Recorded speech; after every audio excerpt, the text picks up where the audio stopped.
Hey everybody, and welcome to Pop Peep Cooks, St. Patty's Day edition, part 2. Alright, so, yeah.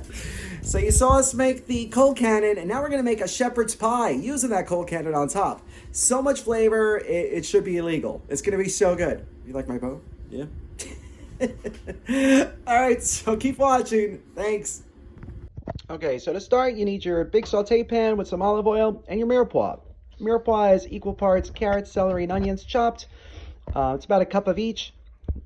You could do it yourself. I bought it. I know, I'm being lazy. It was just so much easier than just spending all that time chopping. All right, so anyway, you're going to saute this until the onions are translucent.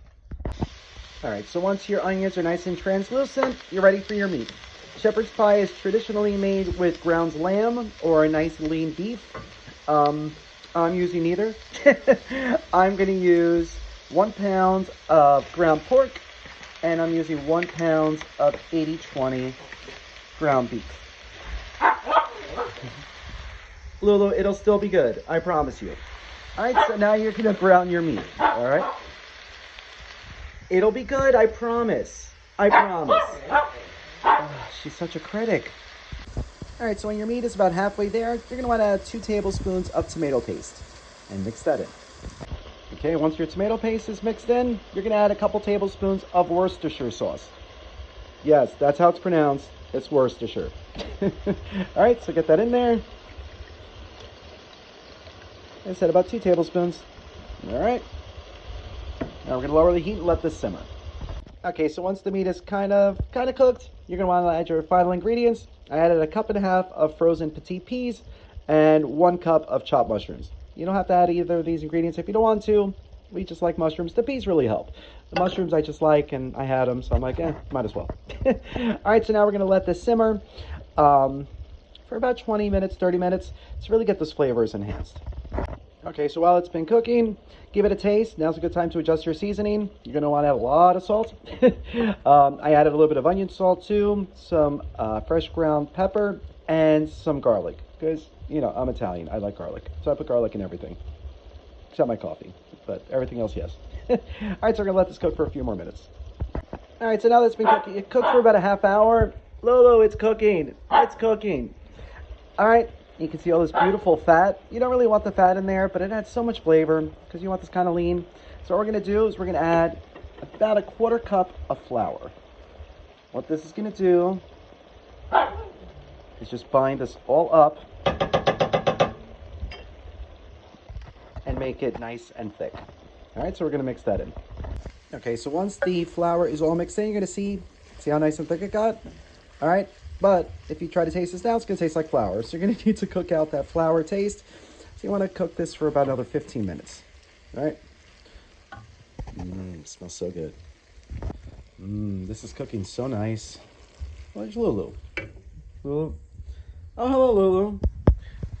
You got tired of me cooking, so you brought your bed in here? Are you comfy? Are you comfy now?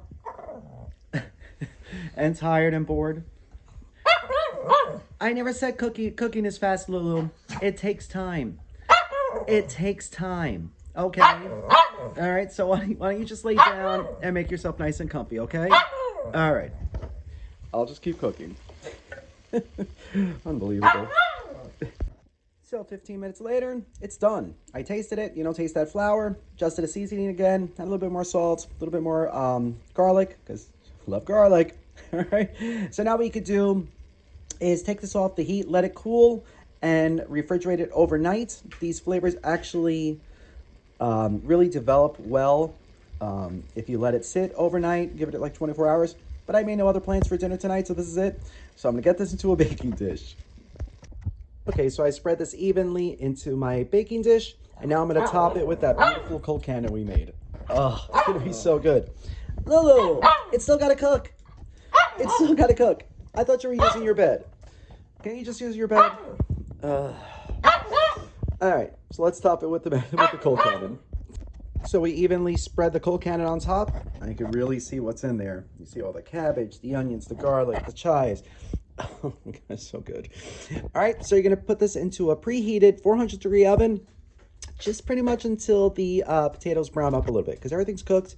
Just pretty much want to heat it all up. You know, You could also top it with a couple little pats of butter. I think I'm going to do that too.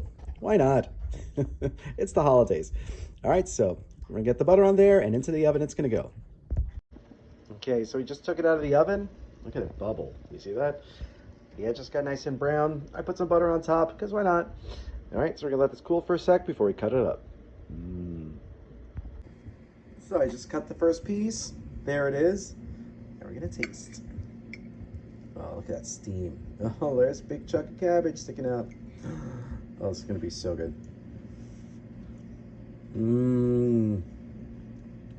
Oh. Beautiful textures. It's creamy. It's crunchy. It's savory. So many flavors going on. This is amazing. Yeah.